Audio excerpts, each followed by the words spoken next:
Bovino went on complaining. Look, Dana, they're trying to portray Border Patrol agents and ICE agents as Gestapo, Nazi, and many other words. Yes, do not compare ICE or Border Patrol agents to the Nazis. That's an unfair comparison. The Nazis were willing to show their faces.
These matters, automatically everyone off to their corners, everyone screaming from their corners. The absolute reality here is that if you believe some people who've already been at 11 about, the totalitarian state, the authority, they want to carry on as if this was some sort of, gang killing, right? Like a scene from that movie American History X where somebody's put down. They're calling it a murder. Yeah, and you're going, now, obviously, there is, split-second decisions made by people who are on the ground. That's not the president, that's not the governor, that's not the police chief, it's not us. So the idea that people automatically, that momentary decision, justified or otherwise, then instantly becomes proof about the Trump administration. And this is the problem for the left. They have been at 11 for 10 years. They have got nowhere else to go. And even if the wolf turns up, they've been crying wolf for too long that no one believes them.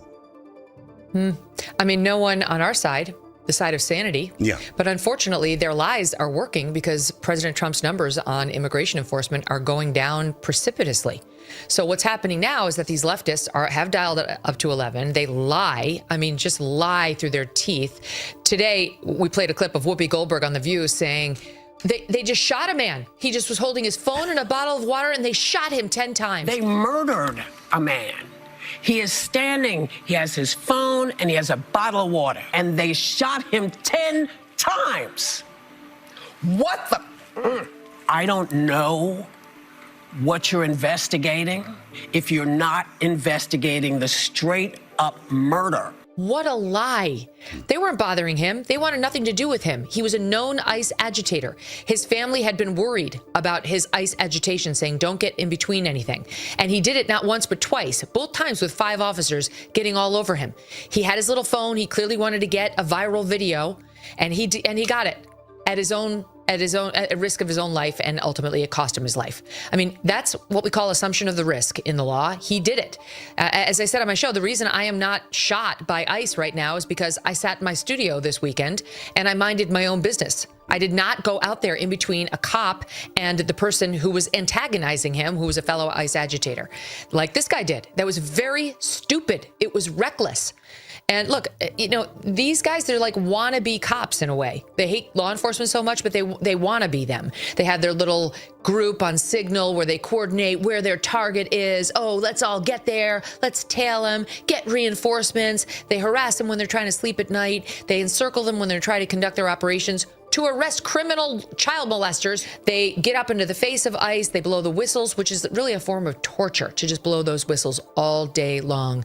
It's mind-numbing, and it's how are they supposed to know up from down when these whistles are constantly blowing in their ears? And then if they make a mistake, it's murderer, murderer. I think what actually happened here is what we call in the law imperfect defense of others, where you think you're defending your fellow cops and or yourself, but it's an imperfect defense because, in fact, there was no such deadly threat your way. If it's a sincere threat and a reasonable threat, you're off the hook. So the left doesn't want to hear about that because they just want to demonize ICE and Border Patrol and say they're evil because they want them out. And it's working. That's what's bothering me, is the press, of course, is not skeptical of that narrative at all. They shovel it down the throats of Americans sitting at home who are too lazy to check out the truth, and also very, very susceptible to the, you're a bad person if you think that this was anything other than a murder. Don't you have a heart? Aren't you a Christian? Can't you see this guy was on the ground, on his stomach, and they shot him in the back? You're an inhuman, as opposed to actually trying to put yourself in the shoes of the cop and understand they have a split second to make a decision on how they save the lives of those around them, never mind their own lives. Yeah, absolutely. I mean, people have to go back to their high school days and the very early days where you're being introduced to legal concepts, right? About like, did something happen? Did you mean for it to happen? What was your intent about when something, like all of those things, let alone, again, obviously right up to as skilled and as knowledgeable as you are, still having very active discussions on as part of your show about the law, about what the law is here, about not just, the defence because they've got a badge and that means they're good guys, bad guys, but again, that what was the term you used again about the imperfect defence of a colleague? Imperfect defence of others. It's like if a guy comes into your house, Paul, and he's dressed like a robber and he has a fake gun that looks real and he just means to play a joke on you. It's a friend. He's just trying to scare you and thinks it would be really funny and he's going to get it on video.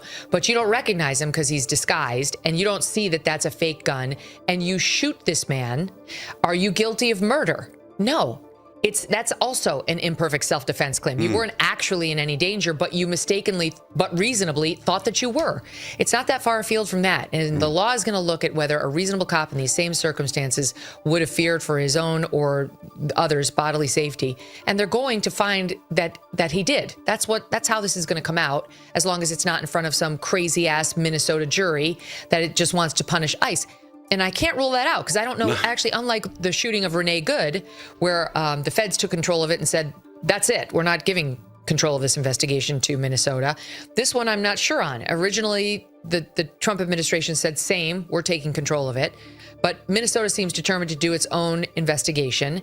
And I don't know, Paul. I think Minnesota, if they could get their hands on this officer, they would fry his ass. I really think they'd be determined to charge him with murder, right? The full Chauvin. They put him in front of a Minneapolis jury. They wouldn't move it outside of Minneapolis. The judges, I happen to know, just based on my own reporting, that we're suffering like a revolt, like an intifada of judges right now on the bench who don't want to bring charges against any of the bad guys who invaded that church, but would love to oversee a trial against an ICE officer. So it's a powder keg, and Trump needs to do his level best to protect these officers.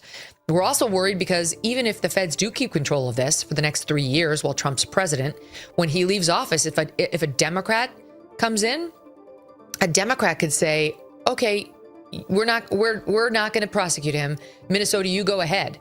And then if Minnesota went ahead and prosecuted this person, of course they'd wind up with a guilty plea and no Democrat would pardon them or could pardon them from state charges.